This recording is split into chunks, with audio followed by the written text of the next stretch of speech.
If I do a good job, do I win the 50-50? No. You have the right number. But you get to pick the 50-50. Good job and the right number. First of all, I appreciate the opportunity to do this. My father was Rotarian for decades, and he took it really seriously. And he was one of the people who went to various meetings around the world when he was traveling.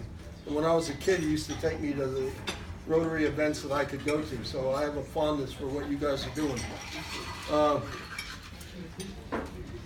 I'm happy to talk about networking and building relationships, and you can't talk about one without talking about the other, because just networking per se isn't going to get anybody very far. So it's a real passion of mine. It's also a business that I have. I have a couple businesses going on, one of which is teaching people how to network and build relationships aimed at accomplishing their goals. And I do that in a couple ways. I do one-on-one coaching with people, and to teach anybody anything, I typically need 6 or 7 hours with them. Or I do it in group sessions, typically 4 3-hour workshops where I can make it really interactive. And I'm also developing online courses to teach different audiences these skills. So I've already finished a course for college students, because every college kid should be really up to speed on this to find internships and jobs, and the colleges are not teaching it, and the kids are graduating and floundering.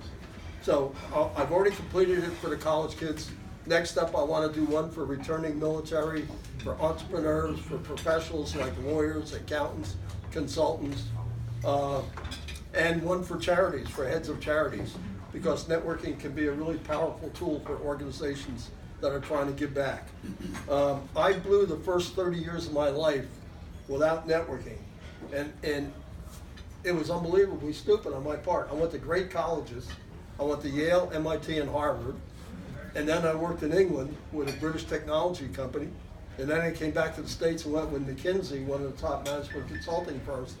So that took me through my first 30 years. I didn't stay in touch with one person in any of those organizations up until today. That is just stupid. My life would be so much different if I had realized the power of what I now understand this to be. Over the years, I've started 9 companies, and that sounds like a crazy thing, but I usually have multiple companies going at once, and they all run for years. Like I started America's first country music magazine. I stayed with it for 5 years, and it ran for like 30 years.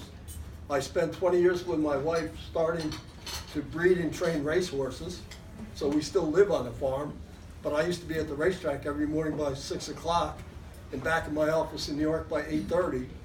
I started, for the last 16 years, I've been running a fund of hedge funds. I owned an industrial equipment manufacturing company I ran for 10 years and sold it to a British company. So I've had a real range of things that I've done entrepreneurial. I wrote a book on networking. I'm writing a second book summarizing the lessons I've learned as an entrepreneur. And each chapter is a different phase of my life. McKinsey, working in England, starting country music, being in the racehorse business, and the lessons I've learned from each of those experiences. You know, and you might not think that they are common, but the key lesson I learned, for example, in the horse racing business is that everybody does the good things most of the time, and the thing that really separates people are the ones who make serious mistakes. And if you make a serious mistake in the horse racing industry, you wind up killing a horse. And I've had 3 horses killed at the racetrack because of bad judgment on my part. So every one of these organizations I've been involved in, I've learned something that can be passed on. I deliver a lot of talks. I like to do this. I'm not a great public speaker, but I really am passionate about my topic. So I've got one coming up first week of December for 125 people in transition. It's an organization down in East Brunswick. I'm doing one in early January at the Harvard Club in New York. And each one I tweak based on what I'm talking about. You can't really talk about networking without talking about building relationships tied to specific goals that you want to accomplish. So I'm very into linking goals to all the networking relationship building efforts that you put in. I can't accomplish much in 10 or 15 or 20 minutes here other than to motivate you, to get you thinking about how to do this, how to do it more often, how to really use these skills to give back to others, because I think that's one of the real keys. I have an exercise that if we had more time, I would get you to do an exercise, but maybe the next time. So the first thing is, why network? I think networking should be taught in every school. I think it's equally important as reading, writing, and arithmetic. So I sometimes go into 8th grade to teach these skills. I've been into a lot of high schools to teach these skills, and the kids really respond. They get it. So I think it's a maybe the most cost-effective way to build a business or to grow anything. So I sometimes blog on LinkedIn. Maybe one of the most well-received blogs I ever wrote, somebody asked me a question: if I only had $500 to spend building a business, how would I spend $500? And I wrote a blog about, I would have a breakfast meeting with somebody every day of the week and chew up the $500 on eggs. And you know, some of the people are going to chip in or treat me to breakfast. So I'm really not going to spend $500 a month. I'm probably going to spend $4 something and have a few bucks left over for beer. But that's how I would spend $500 to build any business. And if you did that 6 days a week, 52 weeks a year, that concentrated effort, talking about what you're passionate about, what you're good at, what you can do to add value, I mean, you'll grow anything. I mean, it's such a powerful concept. I think there are 4 beneficiaries of networking. The first one is the organization that you work with. I mean, they're certainly going to benefit if you're out there beating the drum and meeting people and creating relationships. Your own personal career is going to take a big positive hit if you're into this stuff. Everybody gets that most of the time. But it also is going to impact your personal life. I mean, my personal life, I'm not the wealthiest guy in the world, or even in Chatham, or even close to it, but I really have a rich life. I've got so many experiences and so many good friends, and it just is a really powerful thing. But the 4th beneficiary of your networking efforts are your family's lives. So if you're not into this stuff, your family's getting shortchanged, and they don't even know about the opportunities that you could be creating for them that they're not benefiting from. It could be helping somebody in your family get a job, or telling them about a new restaurant, or finding a tutor for a kid, or helping your son or daughter get into a great college. I mean, you can really impact your family by doing the kind of things that I like to spend my time doing. Who should network? Everybody networks. You're born into your first network when you're born. I mean, you had twins last night? Well, my daughter did, Your yeah. daughter. Good job. But the twins were born into a network last night. Their family is their first network. So everybody does this stuff. It's not magic. There's nothing I do that's magic. You're all into networking, or you wouldn't be a member of this organization, which is a great organization.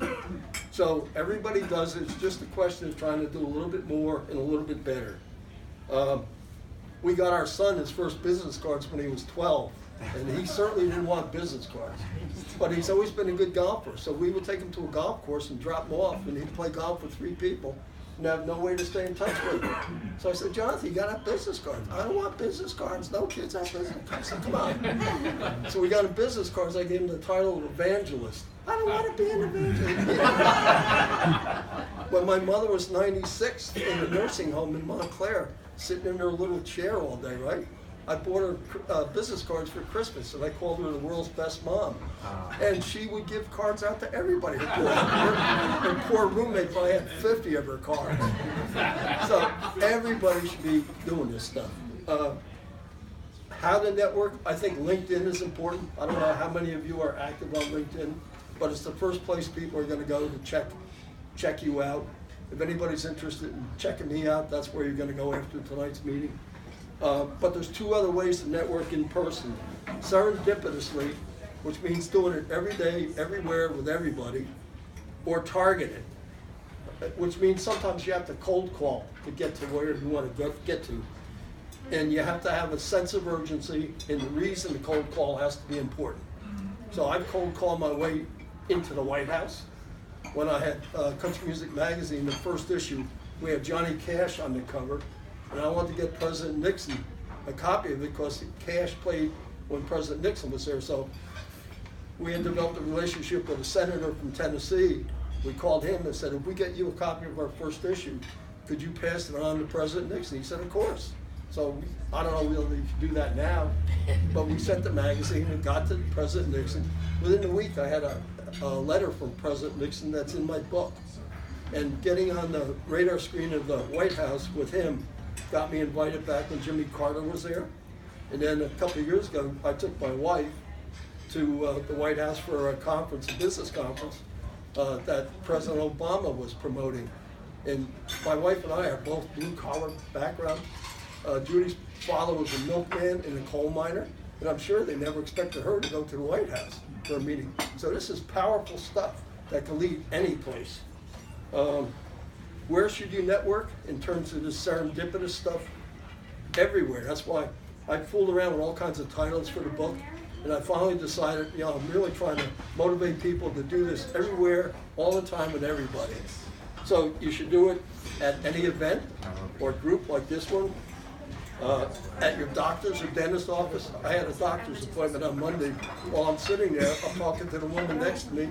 We exchanged cards. We got things in common. We're going to have breakfast next week.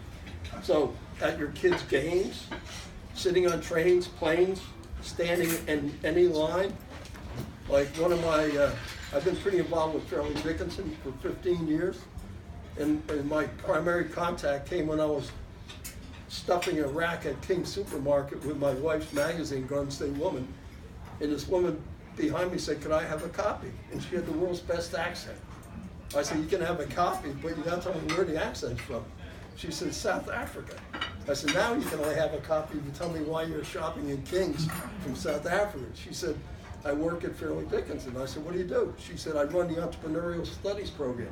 I said, "Now you can only have it if you agree to have coffee with me." And I looked like a bum. I looked like a bum, t-shirt, dungarees. And she said, "Why should I meet you for coffee?" I said, "Because I want to teach there." So we met the following week, and I've been involved with Fairleigh Dickinson for 15 years based on that one 3 or 4 minute conversation. I'm an advisor to the Dean of the Business School. I've taught there. I'm a guest speaker at an entrepreneurial program they have coming up later this month. So you can never tell. I think weddings are an important thing. Going to church. I haven't been to church up until recently for maybe 40 years. But I got invited to attend a business conference called the Global Leadership Summit that's been going for over 20 years. And it was held in maybe 8 locations in New Jersey. It's telecast from a church in Chicago. And I picked a church in Clinton, Southridge Community Church. And the business conference was by far the best business conference I've ever been to. It was amazing. And the church did such a great job. I didn't even know what kind of church it was. It could have been any kind of church. And I had no idea, but I said to my wife, I said, "Let's go back to the church on Sunday and see if we can figure out why this church is so effective." Because they did a spotless job of running this conference. So Judy and I now have been there uninterrupted since the middle of August. And now we're starting to network with the people in the church, finding ways to get involved.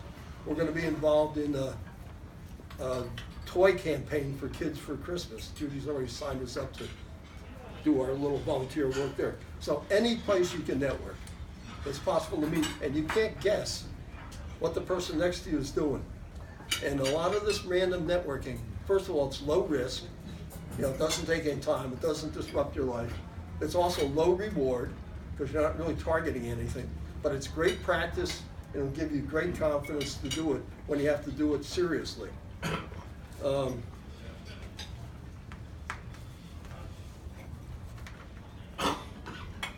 Got me so nervous my hands are shaking.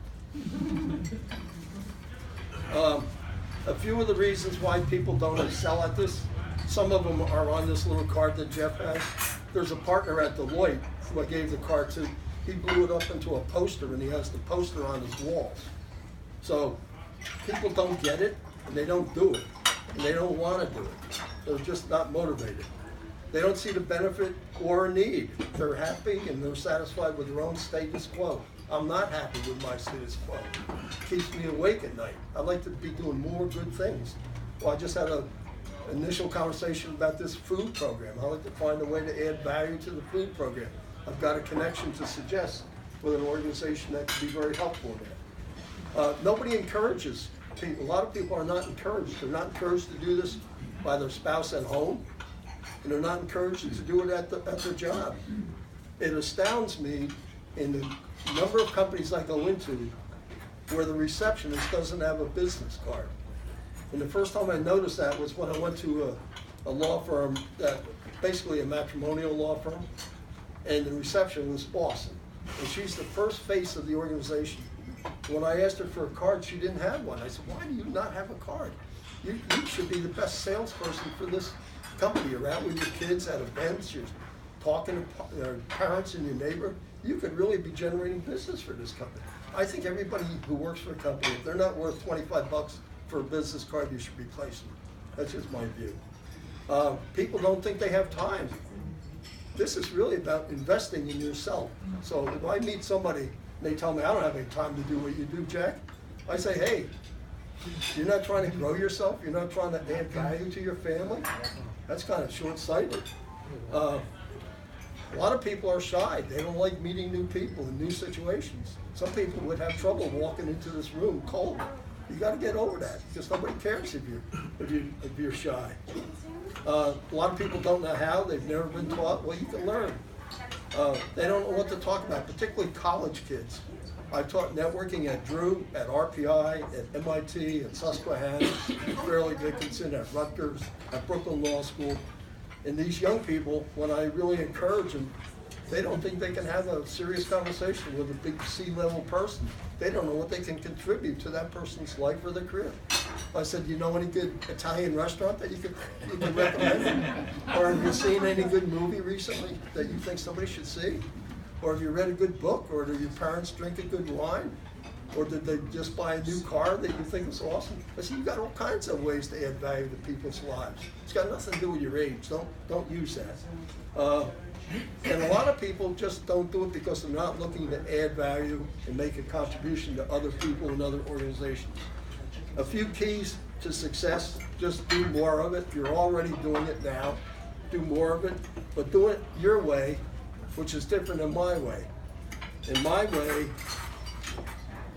when I teach a course, I have a chart in here that shows my way. I was teaching a group at Verizon, women, how to network, and one of them said, how do you spend your time, Jack? You're all over the place.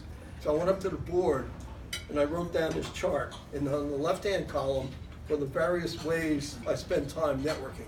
Breakfast meetings, lunch meetings, coffee meetings, dinner meetings, at events, in groups like this, and traveling. I think there's like 8 or 9 categories there. Breakfast meetings represents 80% of the events during the year. I estimate I have 10 lunches a year, 4 dinners a year. I maybe go to 3 events a year, and I maybe go to 5 group meetings like this a year. I would much rather create my own event or create my own group. So I recently created a networking group for graduates of the MIT Business School. I can pick the people, we can have a common objective, what we're trying to accomplish. So I don't go to many groups or many events. And the 2 things that spend 85% of the money on are breakfast cost and driving to all these meetings I have. Everything else is minor. So I think almost anybody could fit themselves into a kind of schedule like that. You know, by 8 or 8:30 in the morning, I'm done. And everybody's willing to meet in the morning because before they start work, it's easy. So I do it on Saturdays and Sundays. And everybody's happy, more than happy. Couple of the other things that are key to success: listen 95% of the time, ask questions. You already know everything about you. So don't spend all your time talking about you. You want to draw things out of them. And you always want to ask the same question, and the same question you want to ask is, what can I do to help you? Tell me how to add value, either to you personally or to your career. What can I do to help? So I think end any conversation with a new person with that question. Be thinking of ways I can add value to what you're trying to do. What are your major challenges? Don't keep score. This is not something where if I do something for you, you're going to do something for me. Forget that. That's not the mentality. The mentality is just to do this for the rest of your life and help at the end. Things are sort of balanced out. I think they do sort of balance out. You can't keep score. You got to have a 24-hour follow-up. If you wait longer than 24 hours to follow up with somebody you met, they're gonna forget all about the meeting. You're gonna have to send a longer email just to explain what you did. You gotta have patience. I think from the time I'm here tonight, it'll be a year before me and somebody in this room create some really good opportunity. It takes a year. I think anything significant takes a year. Jeff's daughter's twins took almost a year. Breeding horses takes 11 months from the time you breed to the time you get the baby. Anything significant takes a year. So you can't be looking for short-term results. You gotta have visibility and involvement. You gotta be doing what you're here doing tonight, which is being out in the community, meeting people, stirring the pot, creating things. You have to have the tools. You have to have a good website. You gotta have a good LinkedIn profile. You gotta have business cards. And you gotta think of yourself as a product. And you should be working on building brand you. So what is brand you? How do you wanna be perceived for all the different reasons that you wanna have a brand? You gotta link all your networking to goals. You gotta be a giver. I think there's 4 types of networkers. The first one is the asker, person who just asks for things. So a week ago, I was asked by a dean at FDU to mentor a graphic design student who had graduated last year and can't get a job. Well, this kid was a talented designer, but a terrible interviewer. And he went, within the first 20 minutes, he said, will you put me in touch with people who can hire me? I didn't know this kid from a hole in the wall. I'm not gonna do that. I'm not gonna stick my neck out recommending somebody I don't know. So he totally put me off. So you don't wanna be an asker. The next category, a little bit above that, is a taker. If I offer to do something for you, you're gonna take it. You're not gonna particularly worry about repaying it, but you're gonna take it. That's not quite as bad as the guy who's always asking for something. The third category is the trader. If I do something for you, you're gonna try to do something for me just to keep us even. But by far the best type of networker is the one who just gives. Don't worry about what you get out of it, just find ways to add value. And get satisfaction out of helping other people. That's where the real payoff comes. And if you do this often enough, and if you pick the people to spend time with, good things are gonna happen to you. I mean, I had lunch with a guy today. It's already resulted in him asking me if I'd be interested in going into a new business with him. So I probably turn up a new opportunity every other day, every third, fourth day. Constantly turning up new ideas, new opportunities, new things that are of interest. I talked about how I've used networking. When we started Country Music Magazine, I had 2 partners in another business. We decided we wanted to start Country Music Magazine. Back then, we needed $500,000 to do it. We didn't have $500,000. We probably didn't have $5. But I read an article in the New York Times that Harper's Magazine was in trouble.